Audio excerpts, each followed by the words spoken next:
Well, good morning, good evening, and good afternoon to all our online viewers, wherever you may be. My name is Russell Shao. I am the Executive Director of the Global Taiwan Institute. GTI is a 501c3 think tank dedicated exclusively to Taiwan policy research and related programs. Our mission is to enhance the relationship between the United States and Taiwan with the world by contributing to a more informed discussion about Taiwan and its people. In pursuit of that mission, we undertake several major programs. They include a biweekly publication called the Global Taiwan Brief, where we feature timely analysis and informed opinions about Taiwan policy. We organize regular public seminars, an annual symposium in the fall. We also have two in-house podcast series called the GTI Insights, as well as Taiwan Security Review. In addition to these policy-related programming, we also have cultural programs. We have a film festival, actually, that will be coming out later this year. So stay tuned for all those events. If you're not already subscribed to receive our updates, you may do so by visiting our website at www.globaltaiwan.org. I'll be remiss if I began today's program without thanking our co-founders, our board of directors, advisors, as well as the staff and interns here at GTI who make all our programs possible. So let's begin today's program. I am truly delighted to present today's seminar on the Chinese Communist Party's Taiwan policy after the Centenary. For decades now, Beijing has framed its efforts to rein in Taiwan as fundamentally peaceful. Despite its harsh rhetoric, the CCP has consistently insisted that its goal was to reach a, quote, peaceful reunification with Taipei. Some may not know this, but even in the 1930s and in the 1940s, however, the CCP recognized Taiwan as a separate nation. However, peaceful unification and certainly CCP's recognition of Taiwan as a separate nation seemed no longer the case. Amid the ongoing collapse of one country, two systems in Hong Kong, and Beijing's growing belligerence in the Taiwan Strait and beyond under General Secretary Xi Jinping, it is increasingly clear that China has cast aside the guiding principle of hide your capacities and bid your time, and with the rise of wolf warrior diplomacy, showing that it intends to take a harder line approach to both Taiwan and the region as a whole. This more aggressive stance was laid bare in Xi Jinping's July 1st speech, marking the 100th anniversary of the founding of the Chinese Communist Party, in which he stated that those who challenge China will, quote, find their heads bashed bloody. As the CCP enters its second century of existence, what will its approach to Taiwan look like? As Xi works to solidify his legacy, what lengths will he go in order to incorporate Taiwan? How will rising nationalism in China, but also hardening domestic views within Taiwan towards China, impact Beijing's decision-making? What are Taipei's and Washington's policy responses? To help shed light on these questions and more, we have assembled an excellent lineup of true expert analysts. And I'll briefly introduce them in the order that they will be speaking. First, Richard McGregor, who is a senior fellow at the Lowy Institute in Australia, who is a award-winning journalist and author with experience reporting on top-level politics and economies of East Asia, primarily in China and Japan. Among the many books written about the Chinese Communist Party, Richard's 2012, The Party, The Secret Role of China's Communist Rulers, really stands out from the pack. Next, we have Nora Huang, who is a director for international studies and associate research fellow at the Prospect Foundation in Taiwan. Last but not least, we have Robert Sutter, who is the professor of practice of international affairs at the Elliott School of George Washington University. His most recent book is Chinese Foreign Relations, Power and Policy of an Emerging Global Force, 5th edition. So Richard will kick things off first with his assessment on trends in Chinese domestic and elite politics and what they mean for CCP's foreign policy. Then we'll turn it over to Nora to provide her assessment of the CCP's Taiwan policy and Taipei's response. Then we'll turn it over to Bob to discuss U.S. policy approaches to cross-strait relations and what to expect going forward. As a reminder to all our live audience members, we do want to hear from you, and we will be taking your questions. So please send your questions to contact@globaltaiwan.org or by using the chat function on the YouTube page. You may also tweet us at Global Taiwan. Please include your name as well as your affiliation with your question for the speakers. I'll repeat these instructions again later on in today's session. Now, Richard, let me turn it over to you. The virtual floor is yours. Thank you, Russell, for having me tonight in Australia, that is, and a pleasure to be on here with Nora and Robert as well. Now, this is a moment, I think, of great confidence in China. Many of you would have heard the popular slogan, which is comes out of the mouths of everybody from commentators to members of the Politburo in China. That is, the East is rising and the West is declining. And of course, by the East, Beijing means China, not so much Asia. And by the West, they really mean the United States. We're a long way from where we were at the start of last year when people were talking about China's Chernobyl at the start of the outbreak of the coronavirus in Wuhan. Obviously, these days, China doesn't want to talk much about the origins of the virus for obvious reasons, that they really want to talk about what happened after that. And, you know, without the sort of need for any messy democratic debates about civil rights and so forth, China was able to lock down 700 million people, seal borders, shut factories, mobilize the military, build pop-up hospitals, mandate testing of millions of citizens, etc., etc. You all know the story. You know, the outbreak itself reflects all the bad things about the Chinese system, the opacity, the hierarchical bureaucracies which freeze decisions in place, the difficulty of reporting bad news upwards, the lack of transparency, and so forth. But the way that the system in China got the virus under control reflects, in their eyes, the strength of their system. In other words, the strength of the state or state capacity, something which is very much in vogue these days. In the CCP's mind, a strong state is a prerequisite for a strong party and for a strong and powerful country. Now, I think the confidence we see in China has really been coming for at least a decade. It starts in 2008 with the global financial crisis, which China recovered from much more quickly than the United States. The US had been giving China advice for many years up until that point about how to build a financial system and manage risk. And of course, that was a very disillusioning episode for China. So they said, thanks, America, no more advice on finance, please. I think the second moment of confidence for the Chinese system was 2016 with the election of Donald Trump. The CCP, as you know, says that its system is meritocratic. They choose the best leaders. And they said, look at who the world's greatest democracy has thrown up, you know, a former game show host, property developer, and the like. And I think right now we're getting the third wave of Chinese confidence. And that is once again because they say, well, our system works and yours doesn't. Now, after 2008, that Chinese confidence or hubris withered a bit because the US came back under Obama, the economy that is. I think after 2016, the Chinese confidence was also came back a little bit because Donald Trump unconventional tactics quite destabilized the Chinese for a while, and they did not know how to handle him. And I think we're maybe getting a slight element of self-correction once again now. The US vaccination program, at least initially, went very well. The funny thing with the coronavirus is the story keeps changing every day. But the Biden administration has had a very disciplined and firm opening, I think, to its the rollout of its policy towards China in particular.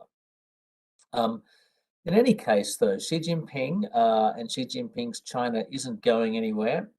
all the issues that he's laid down are there to be resolved as part of the great rejuvenation of the Chinese nation. And that's where we come to Taiwan. Now, I think we see, and I think the others will be speaking in more detail about this, but the same confidence we see more broadly, we see displayed on the Taiwan issue. There's increasing military confidence about Chinese capabilities and the ability to, if not prevail, then back the US.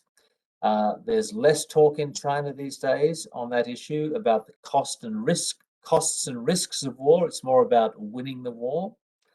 The idea that China would back away, of course, and not continue to press this issue is unthinkable. There's a greater belief in secular US decline and a lack of willingness in the US to take casualties, certainly less so than in China itself. And all these factors, I think, are self-fulfilling in a way. The Chinese self-belief puts pragmatism beyond their reach in a way on this issue.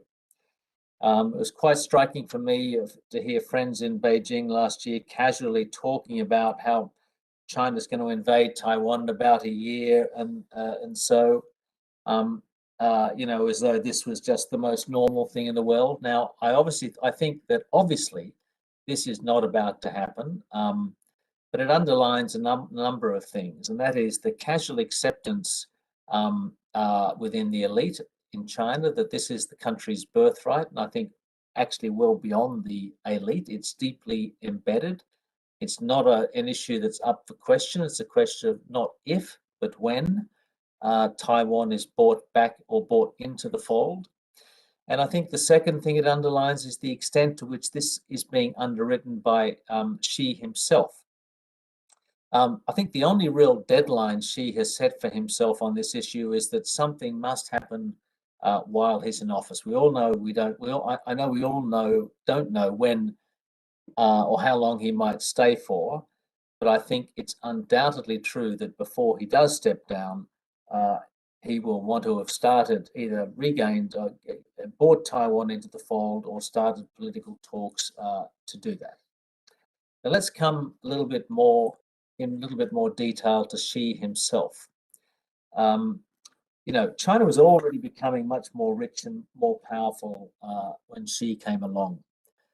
Yes, he's an assertive risk-taking leader, but he can take those risks because China has the capability to allow him to do so, and that simply wasn't the case 10 years ago. So I think in many respects, Xi is not a break with the past, he's much more a continuum. Put another way, China hasn't changed so much, it's just that it's become more powerful and is quite happy to project that power. I realize I'm coming to the end of my time in a few minutes, so I won't try not to go over. Now, you see a lot of overwrought analysis, I think, about Taiwan, whether it's unification or peaceful unification, whether sometimes one country, two systems is mentioned, sometimes the 1992 consensus is mentioned, sometimes not. But I think the core of Chinese Taiwan strategy has not changed. The aims of China have not changed, but I think the tempo has quickened. Outside of China, I think the 2019 speech where she talked about one country, two systems is considered a mistake. Within China, I don't see any of that such analysis. So just to finish on a point related to that, another calculation of China, of course, is that other countries eventually will fall in line, particularly if the US is kept away and there's effectively a defeat for the US, then other countries, Europe, in Asia, and the like, will simply grit their teeth and accept that Taiwan is part of China. That's the other most interesting thing happening now, particularly because of the change in the Biden administration and their focus on allies. We've had a big ongoing debate in Australia about Taiwan policy, but most fascinating for me has been the last month in Japan to see Japanese leaders talk about this issue as an existential issue for Japan.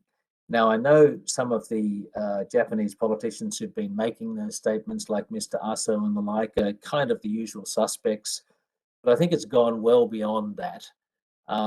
And, you know, Japan, I think, is quite split on China. We know that. But, you know, you're starting to see other countries other than the United States start to take this issue much more seriously. And it'll be interesting to see how that plays into China's calculations as well. So I'll just leave it there for the moment. Thank you very much. Thank you very much, Richard, and then really for those illuminating observations. I thought the you know your discussion about the sources of the apparent rise in Chinese confidence is telling about your observation about how it's really the tempo that's changing, and that may be the source of why there appears to be an accelerant acceleration in some potential timelines that China may have. It raises, I think, with any kind of thought-provoking talk, it's I think it raises a lot more questions also as well, and so I think we'll be able to return to that in the moderated discussion afterwards. But for now, let me turn this over to Nora, who will give us her take on CCP's Taiwan policy and Taipei's responses. Nora, over to you. Thank you. Thank you for inviting me to join this incredible panel and share some observation and thoughts about China's policy toward Taiwan and Taiwan's responses. As Xi Jinping presents himself as a strong leader with power more concentrated in his hand, people may wonder whether the strong leader may use his superior power to change the country's course in reflection of the leader's assessment and vision for the country. So is Xi Jinping changing China's course towards Taiwan? I would say that I agree with Richard that in my opinion, Xi may carry out policies with a strong personal character, but overall Xi upholds the principles anchored in previous CCP leaders' reign. So in his speech in the Communist Party's Centenary ceremony, the short paragraph alluded Taiwan told us peaceful unification remains the favorable courses. And so Xi Jinping may have tried to uplift his own personal status inside the Communist Party to the level that parallels Chairman Mao Zedong by introducing and imposing Xi's vision for governance of China and Xi's thoughts on diplomacy. But in terms of China's policy toward Taiwan, Xi maintains inherited principles, or say the bottom line, that has been passed down from Deng Xiaoping, which is one China principle. And around this core principle, China, under different leaders, has developed two-pronged goals for its policy toward Taiwan. One is opposing independence.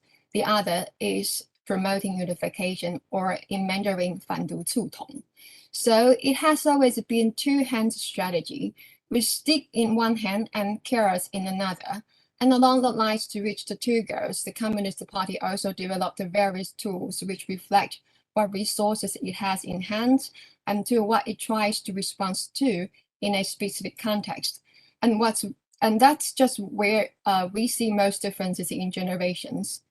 And I don't try to take inventory of CCP's tools for opposing independence and promoting unification, but just to discuss a couple measures worth notice and tell what challenges we're facing.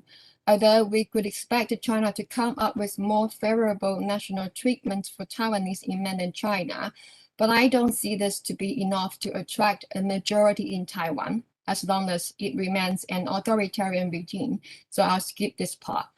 The other part is, I think it's intuitive to make sense that with aggressive military maneuvers around Taiwan, the Communist Party tries to intimidate Taiwanese and also the US from undermining the bedrock of its Taiwan policy. That is, again, one China principle. So PLA's aggressive maneuvers around Taiwan is actually an essential part in backing up China's narrative that it has acquired capabilities to stop Taiwan from declaring independence in any form. And to serve as deterrence against Taiwan's independence in any form, we can see China has used these military maneuvers to send political signals in response to the warming up US-Taiwan ties, such as the PLA aircraft's incursion into the median line over Taiwan Strait in March 2019, and sending big batches of flights into Taiwan's ADIZ in southwestern corner after then Secretary of House Alex Azar and Undersecretary of State Keith Krag landed in Taiwan last year. And also earlier this year, Taiwanese Representative Pi Kim-hsiao invited to President Biden's inauguration. And to calculate behind China's maneuvering military deterrence lies on general aversion to war damaging. And most importantly, the uncertainty of authoritarian leaders' decision-making on war against Taiwan. And this is yet another example where uncertainty makes deterrence. And if this military intimidation not only prevents Taiwan from declaring independence, but also encourages Taiwan and other countries to inflict self-restraint on exploring what they can do, then the Chinese Communist Party leaders will just take as much as what is in supply. So hopefully Taiwan and the US and other countries see through it and work on the exploration in its own right. Today, the PLA may not yet have the required capability to conduct a successful amphibious operation to cross the Taiwan Strait, but China has been speeding up its building of ships, aircrafts, and missiles.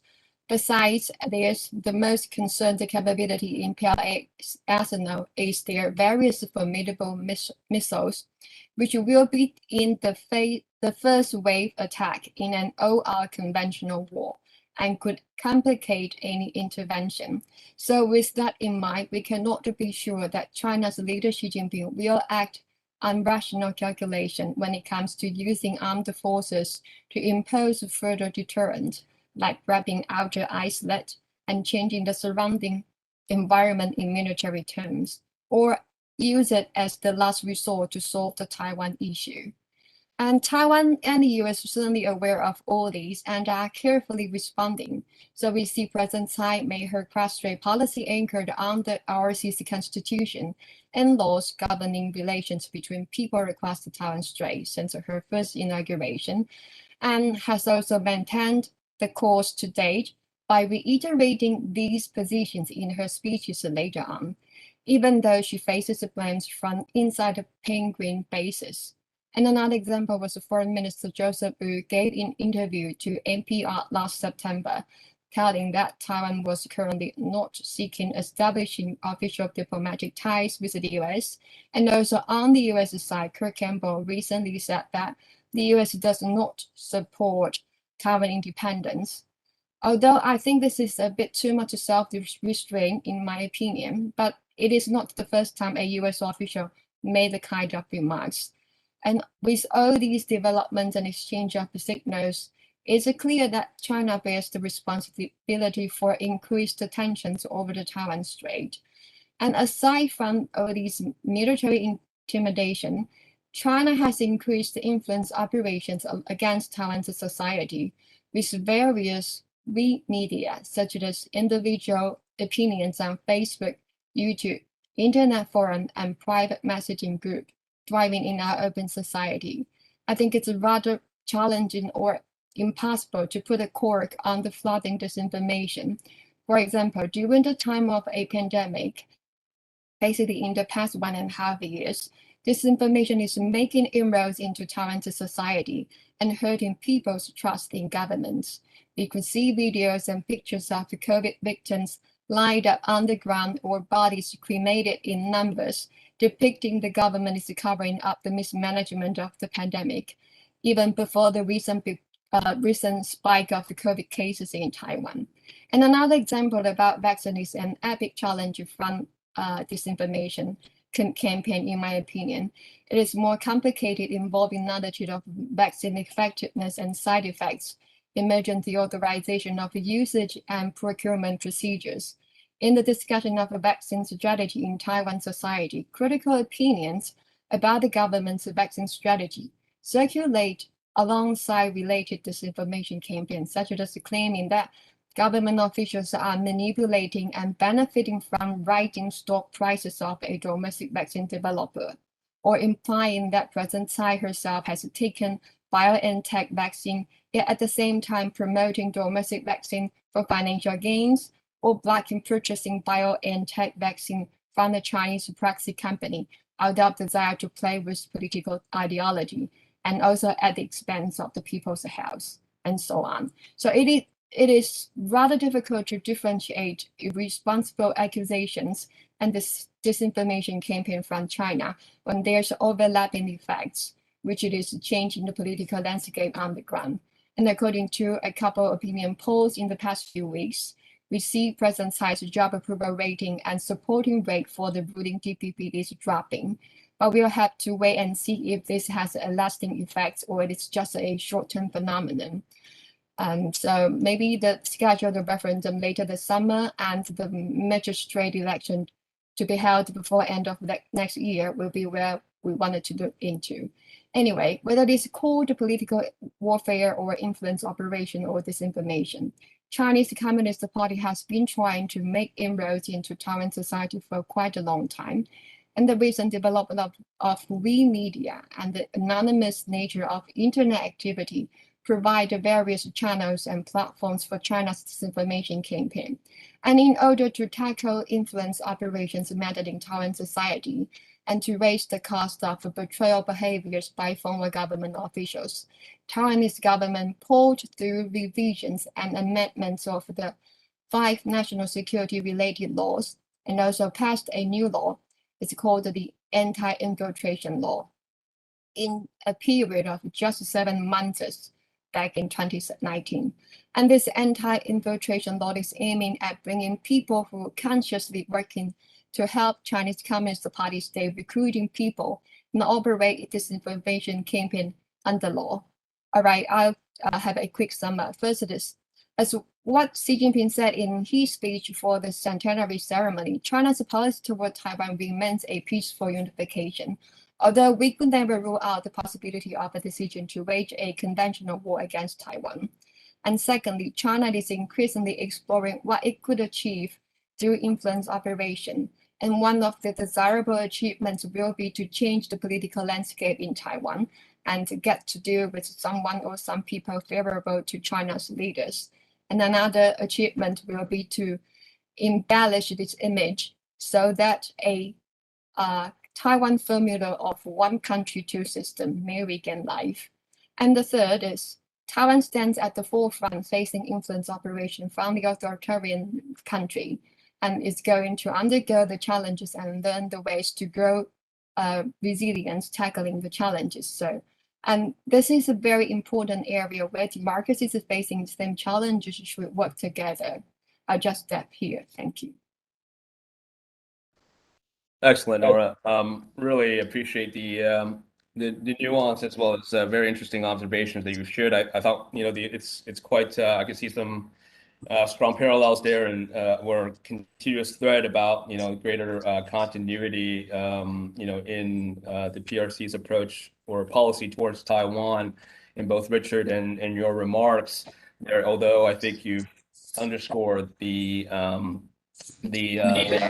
of the emphasis in influence operations and the subversive tactics as a point of emphasis in its new approach to Taiwan. I'm concerned in some ways about the apparent and we can get into this in the discussion about the seeming sort of less risk averse nature of General Secretary Xi Jinping and whether as we enter this seemingly reaction cycle that's constantly seems to be escalating, that whether what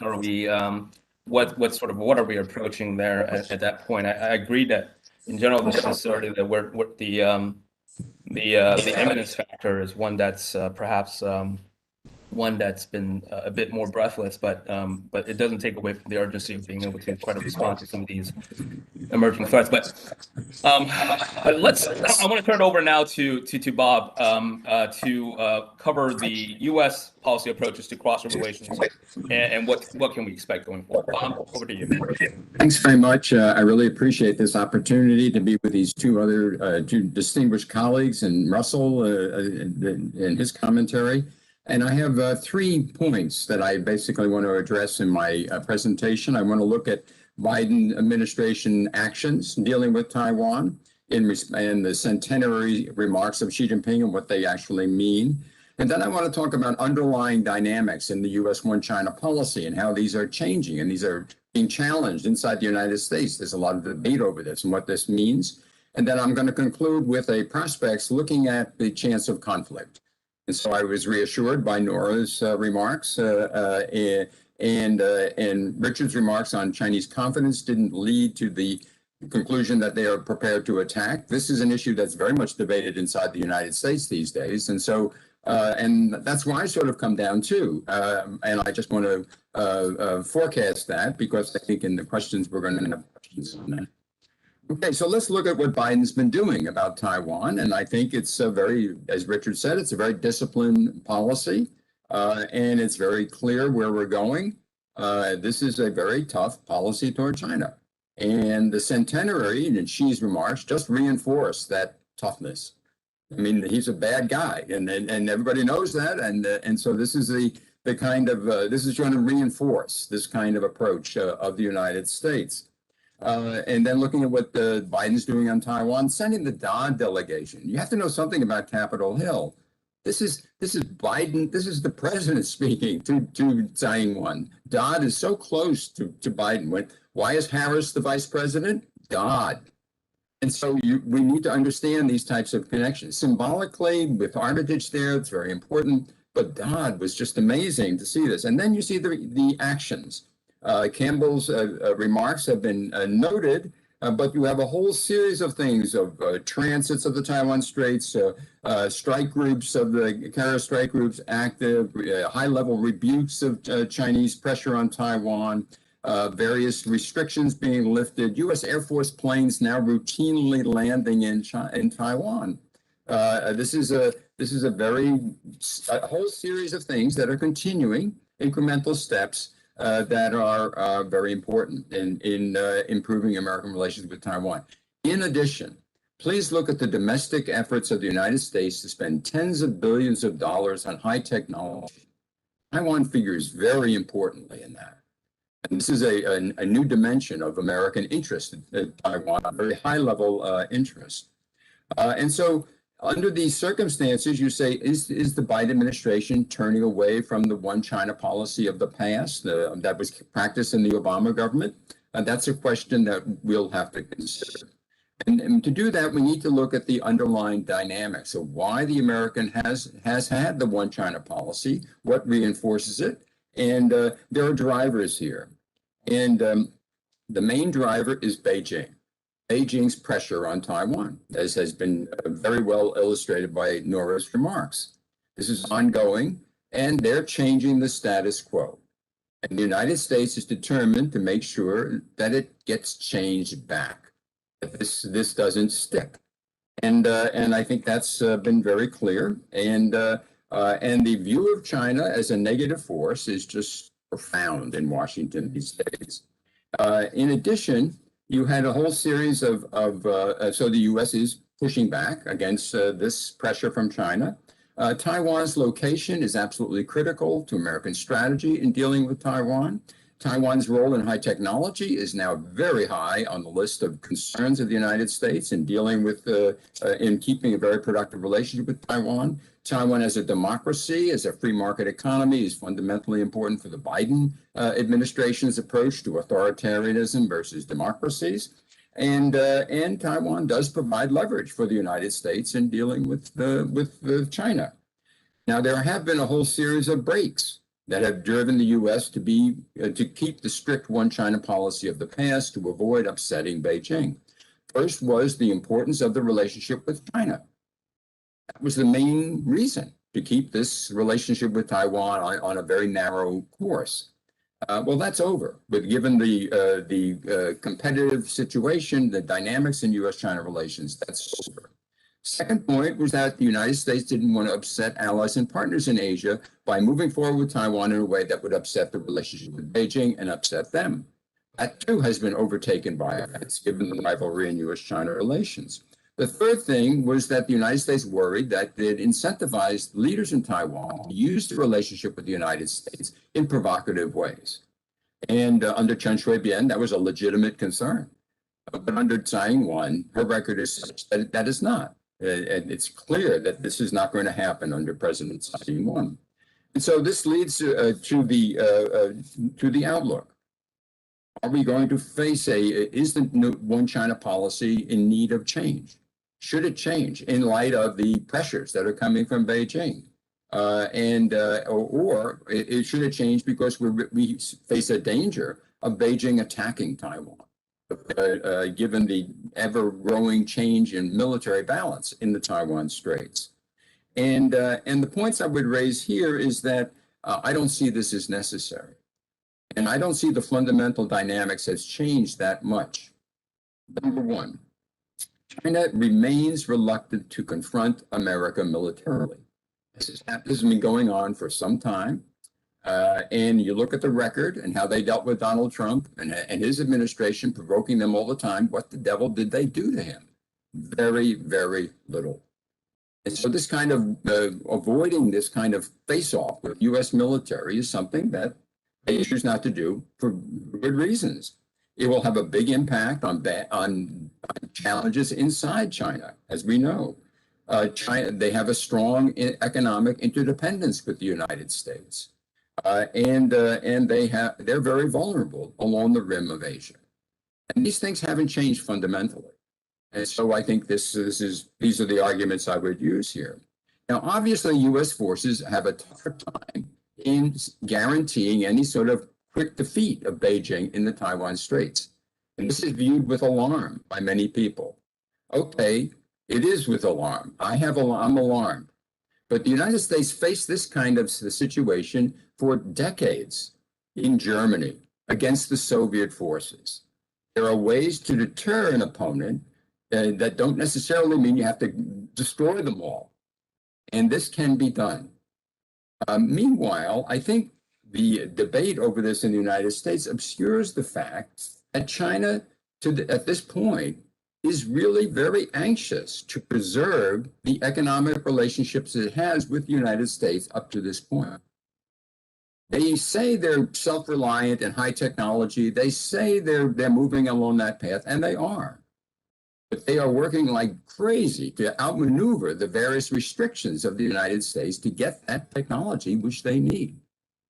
If they attack Taiwan, that's over. That's going to end immediate, the next day. That's going to end. And they know that. And I think they don't want to do that at this point. And so looking out, therefore, I say, should the one China policy change? Should we have a strategic clarity in the minds of many seen this way? I just think it's not needed. I think I've never seen the United States more clear in its U.S. government, more clear in its support for Taiwan since the break in relations, and actually even earlier than that, than it is today. This is a remarkable change. And so putting some change in your policy is not necessary. This can all be done within a broad framework of a one China policy. That doesn't have to change. And there are many episodes that have happened in the past that have shown this can take place. So I would argue, keep your framework. Don't cause unnecessary problems by changing it and sticking China's face in this. But continue to the buildup of your relationships and push back against China's approaches and show that you can keep the status quo. And I think this will work. And it's worked, folks, for 70 freaking years. This is something that we need to keep in mind, that this has worked for a long time. So I think it will work. And that's where I want to conclude my remarks. Thank you for your attention. Excellent, Bob. Thank you so much. And for that very important reminder also about the elasticity of the U.S. one China policy and what it's been able to endure over the many decades that it's been in practice, and how increasingly it's been coming under intense strain as a result of Beijing's actions. And at least in the near term, under your assessment of the Tsai administration's policies, that is at least one angle of this important triangle that that the U.S. Does not need to be worried about. But I think we also need to be concerned about what's happening in Beijing. Well, at least according to the assessments that we've heard today from both Richard and Nora as well, is that Beijing may be more restrained than they like to show, at least in terms of the remarks that they have given. So I want to remind again our live audience members that we have reserved some time to take their questions at the end of today's sessions, around 15 minutes. So at the end of the session, so please do send your questions to contact@globaltaiwan.org, or use the chat function on the YouTube page. You may also tweet us at Global Taiwan as well. All right, but I'd like to exercise the moderator's prerogative and present a few questions to our panelists. I think there's two sort of there are many dimensions, but two major dimensions to today's discussion. One is sort of on the China component of it, which is the domestic and elite political aspects of policy forecasting in terms of what may happen,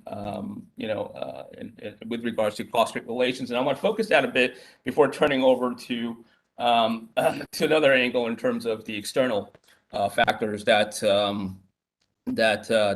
affect and influence Chinese policies. And so one of the things that that's coming up is the 20th Party Congress of the Chinese Communist Party next year. And some analysts believe that this sort of the ramp up of the sort of the rhetoric as well as the aggressive action is to solidify Xi's control, consolidate Xi's control over the Chinese Communist Party. And then part of that is is also asserting his credentials on matters related to Taiwan, to shore up his sort of strength on being being strong on Taiwan. What are your thoughts about the prospects of CCP's policy towards Taiwan after the 20th Party Congress? Are we going to see, and it may be the case, it's not binary. I'm not presenting a binary situation where it's going to harden, where it's going to weaken. It certainly could be continuous as well. But what is your sense in terms of what happens after Xi consolidates his control and he becomes, he continues on, and as I think all expectations are that he will continue to be the leader of the Chinese Communist following the 20th Party Congress. Richard, maybe I want to turn it over to you first to sort of get your sense in terms of your assessment on Xi's sort of control, his power, and what kind of influence would that have on sort of Chinese foreign policy after the 20th Party Congress. Well, there have been some, maybe a minority of excitable people talking about, an imminent invasion of China. And of course, one reason why that's extremely unlikely or won't happen is because we've got the Olympics early next year. And then, of course, we've got the Party Congress at the end of next year. And they're both significant events, particularly the Party Congress. We don't know what Xi is going to do, but all the signs are that he will go for a third term.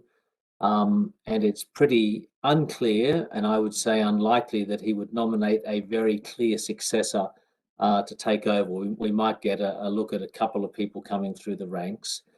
So, how powerful is Xi? There's a lot of debates about whether he's as powerful as Deng or Mao or people like that. I think the answer to that question is he's powerful enough and definitely in charge of the party and all its instruments and levers of power that we can see at the moment.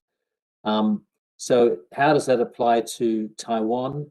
I think Xi would have to be careful, and I think he has been careful not to over-egg expectations about any quick action on Taiwan, because if you fail to deliver, you're in trouble, particularly on something as sensitive as this. I think Jiang Zemin got into a problem with sort of setting a deadline really for Taiwan, which of course he couldn't meet, and Hu Jintao had to unwind that. I simply see China under Xi as to gradually and remorselessly increasing pressure on Taiwan in any way they can, with United Front operations inside the country, further international isolation, further military encirclement. China doesn't want to invade Taiwan. The PLA plans for it, they budget for it, they, get their equipment for it, but I really don't think they want to do it for good reason. And so for that reason, I think you'll be looking at a whole other series of measures to slowly wear Taiwan down. And of course, the big issue is what happens after sort of 6 to 8 years of that, when China is, in theory, richer, more powerful, a better military, and nothing has moved inside Taiwan. What happens then? I think that's when we get to the much more dangerous phase of this issue. Nora, do you agree with Richard's assessment there? I mean, some of the I remember when Xi Jinping was rising in the ranks and he was, going to be the general secretary of the Chinese Communist Party, that, a lot of analysts pointed to the fact, and observers from within Taiwan also pointed to the fact that he's sort of this to Taipei, right? Someone who knows Taiwan, given a lot of his experiences in the provincial level and engaging with a lot of Taiwanese businessmen and so forth, and suggested the notion that somehow that Xi Jinping may have, maybe more, could take a sort of a different approach than the mainstream Chinese Communist Orthodox policy towards Taiwan. That argument has basically has died, and we're sort of at least borne out by the actions taken by the Communist Party now, has been taken a very hard line. Has that been sort of basically set aside? What are your thoughts on that? Okay. Basically, I agree with Richard about Xi Jinping does not want to raise the expectation about if there is a timeline and how much he can achieve in terms of solving this Taiwan issue. But I wanted to say that basically he'll take various measures at the same time.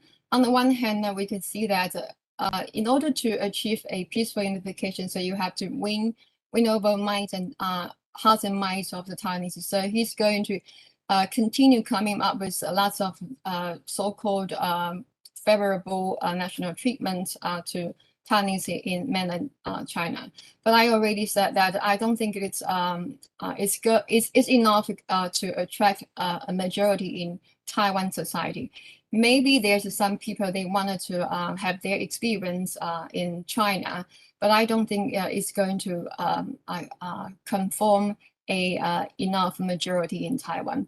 But I also wanted to point out a different perspective in my mind. That's although Xi Jinping does not want to make a military move on actually attacking Taiwan, but I do think he's going to gradually change the surrounding environment, especially in military terms, around Taiwan.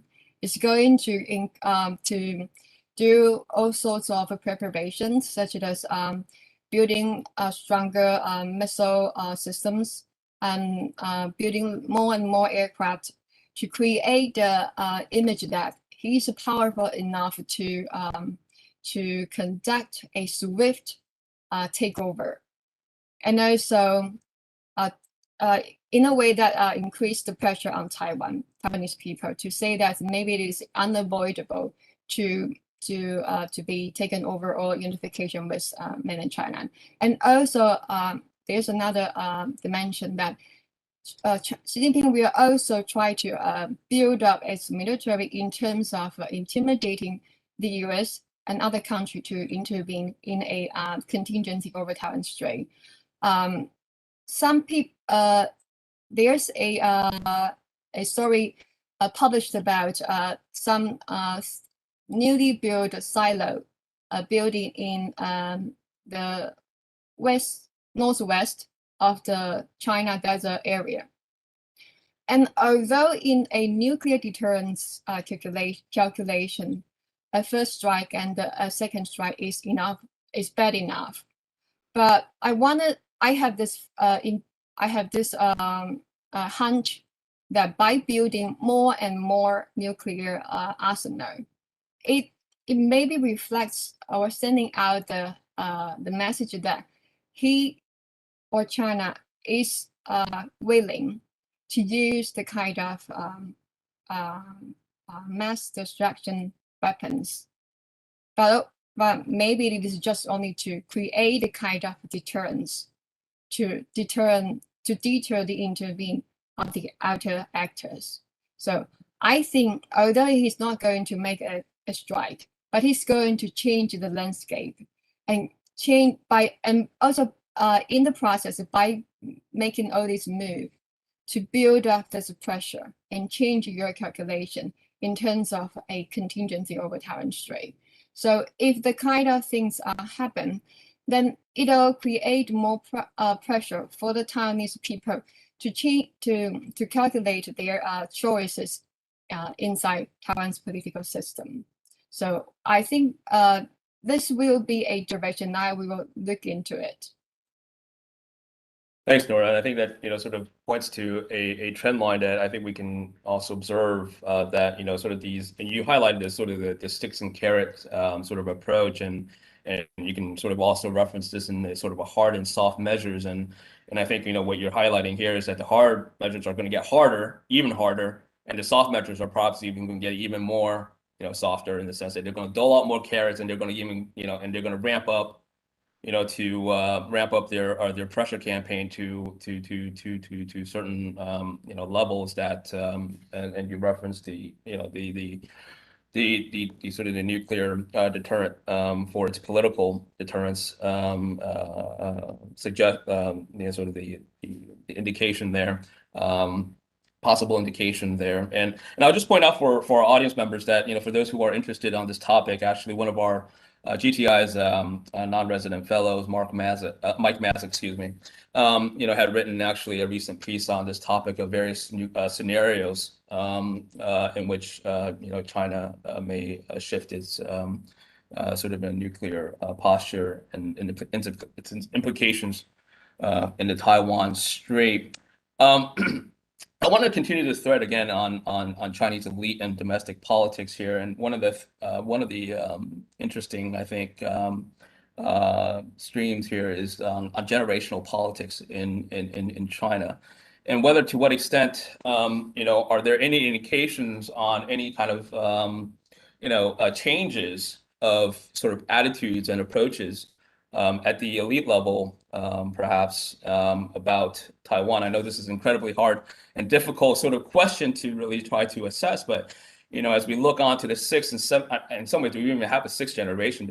I think Xi Jinping in some ways kind of skipped the sixth generation of leaders, but are there sixth and seventh generation of leaders, and what we could expect for any kind of changes in the CCC's approach to Taiwan policy? Are any of you sort of holding out any expectations or hope of any kind of changes in China from future leaders of the CCP?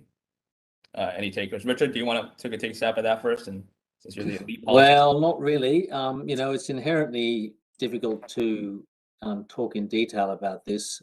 If, for example, Xi Jinping does not nominate successors and he stays, as is possible, till 2035 or so, then the next leader of China, because of the way the retirement age system works and the hierarchies, will be somewhere between the age of 50 and 55, and and really unknown to us at the moment. That's the first thing. The second thing is that it's very difficult to see it in any case, because within the system, I think the system has tightened up.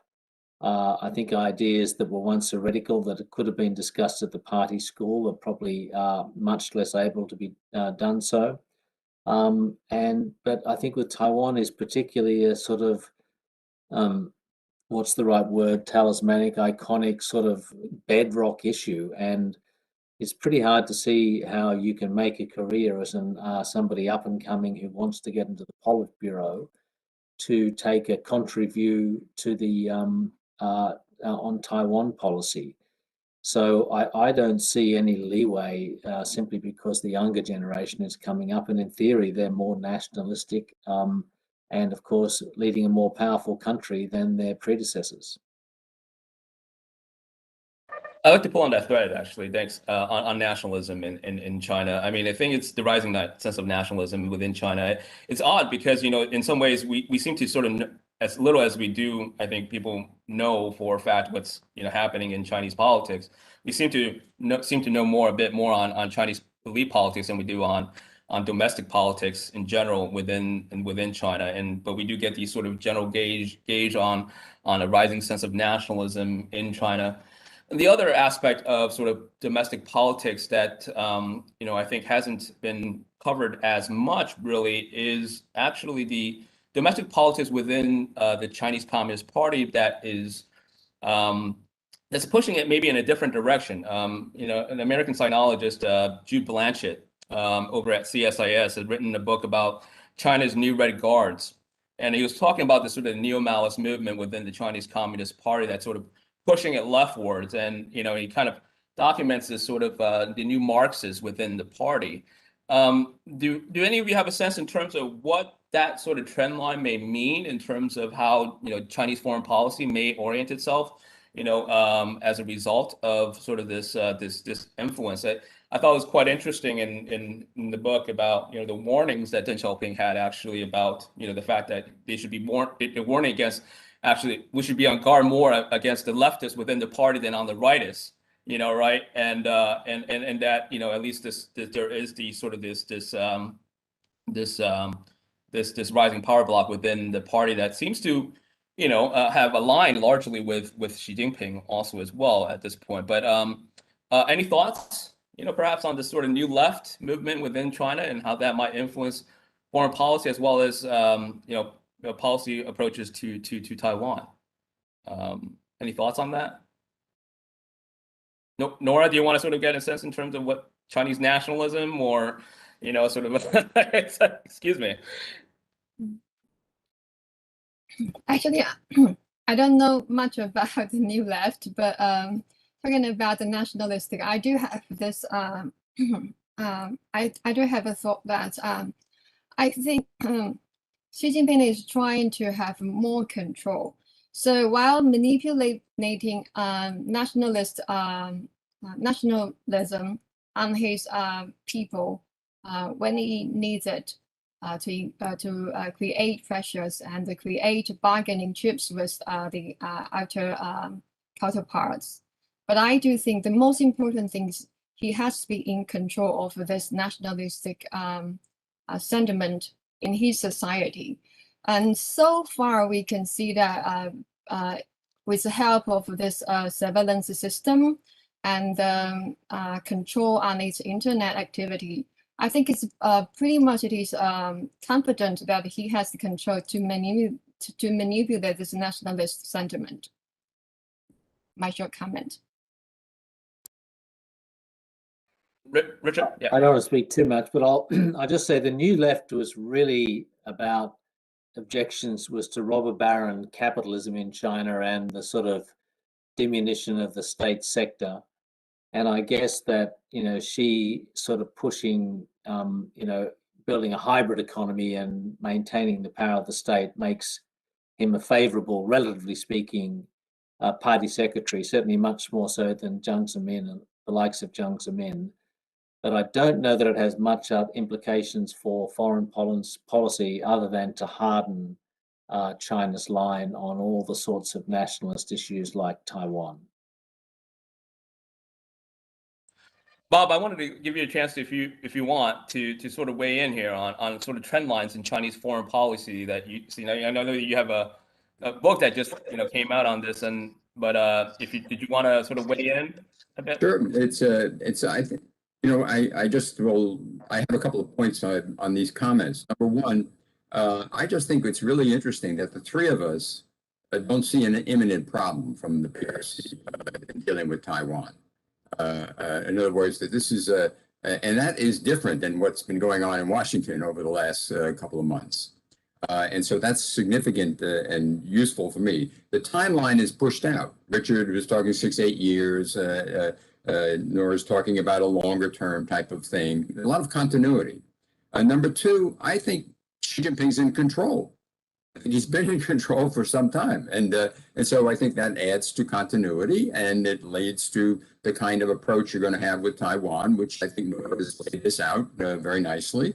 And so that's the problem that we're dealing with. On foreign policy, maybe I'm exaggerating this, but I think foreign concerns are going to be a very important issue that China is going to have to deal with.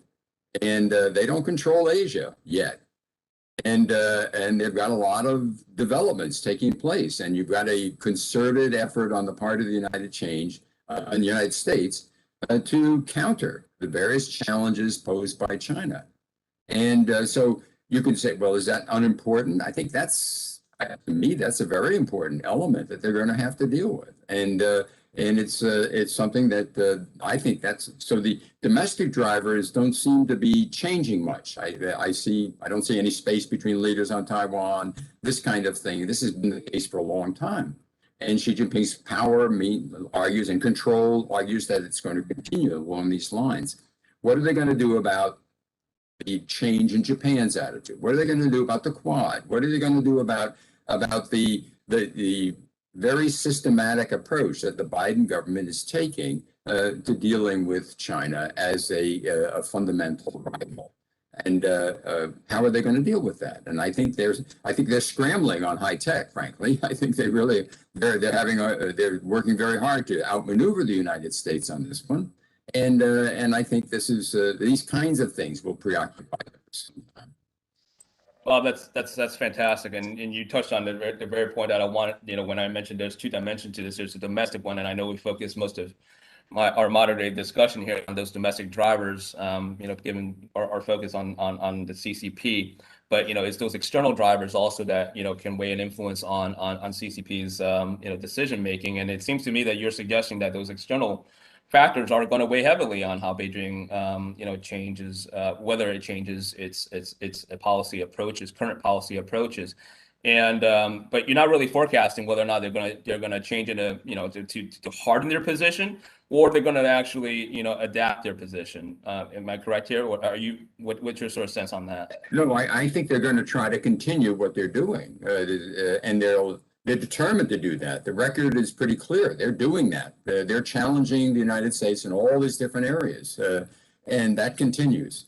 The question is, they're going to have to deal with a more systematic and effective opposition, and I think this is something that's they're going to have to deal with this, and it's not going to be easy, and they're going to lose some things, and so I think it's going to be a mixed picture. But I think it's a struggle. It's a struggle for power on both sides. And the U.S. is a superpower, and the Chinese know it. And so they have to deal with that. And judging from what they say, they don't think of themselves as a superpower yet. And so this is something that they recognize, that at least the strategists seem to recognize. This is something that they'll have to deal with for some time. Richard, Nora, do you have any comments on the external sort of drivers that might influence and affect, the CCP's foreign policy, and more specifically, how that might impact, policy with regards to Taiwan? Richard, do you want to go first? Nora, you go first. Thank you. I agree with Bob's assessment, but I also wanted to aid up a little bit. That is, I think China think he itself is already a great power, and he wanted to present that image to the world, because present a kind of image gets benefits from it.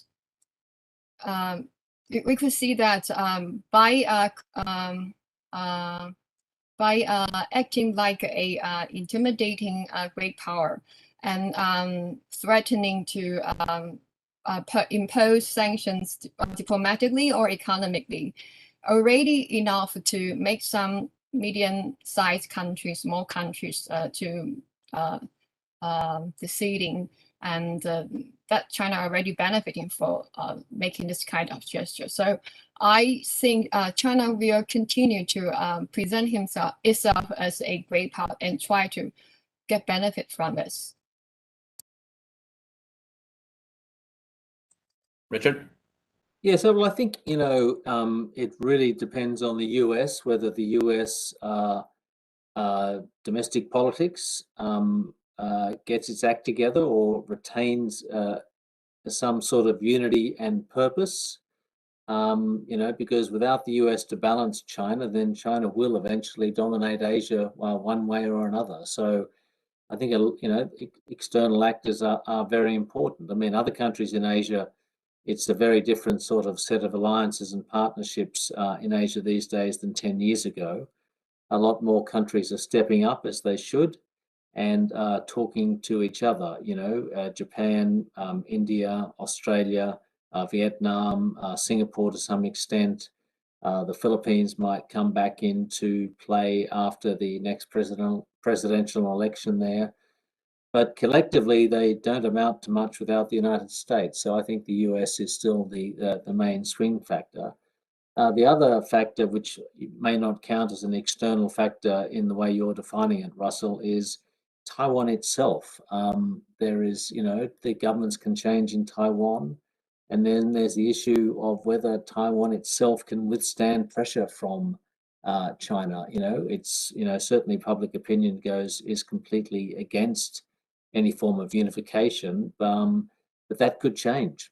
And I'm interested, I'm not an expert on that, but I think that is also a very important question. Thanks. Very interesting comments there. I'm going to turn it over now to our audience questions, and we have several good questions here that I'm going to present to our speakers. The first question is from Guillermantes Lailare. He's a retired U.S. Air Force. His question is, what deterrent actions can the U.S. take that will send a message to the PRC that they should reconsider an invasion of Taiwan? Specifically, what U.S. military actions would be acceptable by Congress, by the president, and by Taiwan's government, and would not be too extreme and cause an aggressive action by the PLA against Taiwan? Bob, do you have a response to that? Yeah, it's a great question, and I think I would argue let's not get into the business of dramatic shows. Just keep going. If you look at the pattern of what's been taking place in U.S.-Taiwan policy in the last 4 years, last 2 or 3 years of the Trump government, and now being endorsed by the Biden people, it's very incremental. It's very, but it's unprecedented in so many different ways, just showing more and more support within the context of a one China policy. And just show that resolve, show you're paying attention and show that resolve. And I think that this is what's being done, it seems to me. The rebukes from the White House when China puts pressure on Taiwan, as I mentioned, sending Mr. Dodd to Taiwan was a remarkable show in a very important way. And arms sales will be important, of course, and the strategy, working together with the Taiwan strategy. And then what is the U.S. doing in this environment around Taiwan? This is very important as well. South China Sea is very important in this situation. And this is hard to do in many respects, given the South China Sea, because it's the South China Sea claimants are not all that strong in their opposition to China. But yet the U.S. is doing good work there in showing their resolve. So I wouldn't argue for a dramatic. You're not going to prevent. Beijing's going to have the opinion they have about Taiwan, as is demonstrated by the other speakers. Beijing is determined to pursue this approach. And what the U.S. has to do is figure out ways to support Taiwan in that situation. And I think the incentive to do so is the highest I have ever seen since the break in relations with Taiwan. This is a very high incentive to do this. And so they will find ways to do that. And I think it should be done in ways that are incremental and that avoid undue controversy, which could alarm people, to add to the intimidation factor that Nora was talking about. You don't need to do that. And Beijing will see what you're doing on the ground and understand the substance of it. So that's what I would urge in this situation. Let me pull on the thread a little bit on that. There's a narrative, around in the think tank community here, that we may become the victims of our own success here in terms of what we're doing in supporting Taiwan, in the sense that China could be, convinced that maybe peaceful unification is no longer possible, given how much support Taiwan has and resilient Taiwan appears to be against the need to unify with the PRC, and that it only has the military option available. And some of the public discourse within China, at least within pseudo government or just public commentators that are debating peaceful unification versus military options, seems to suggest that somehow people think, those pundits or political commentators think that there has to be a military option in order to unify Taiwan. What are your thoughts on that? Bob, maybe you take first, and then maybe Nora, maybe you can get your take in terms of the public discourse in China. I think you probably are aware of those debates that seem to be going on among some of the those prominent public sort of commentators on these issues. Bob? I just think it's a worst case scenario that's being that's a very much a worst case scenario, and I think that's not, the facts don't warrant that at all. Remember, when did Ma Ying-jeou leave office? We had 8 years of a Taiwan government trying to accommodate the PRC, and that ended in 2016. It wasn't that long ago. So to say that Taiwan couldn't come up with a different approach to deal with China, if you're in the mainland, and say, well, no, they might modify their position, I think that's a very legitimate thing. Therefore, to take military action under those circumstances today doesn't make any sense to me. It's very risky, and it doesn't make sense. And they have a lot of waiting to do to see if this trend in Taiwan is actually going to continue along the way, or will they revert to a policy that was followed under Ma Ying-jeou? Right, and that's your assessment of Beijing's perspective there, right? I mean, Nora, do you have any comments about that, on the public discourse within China?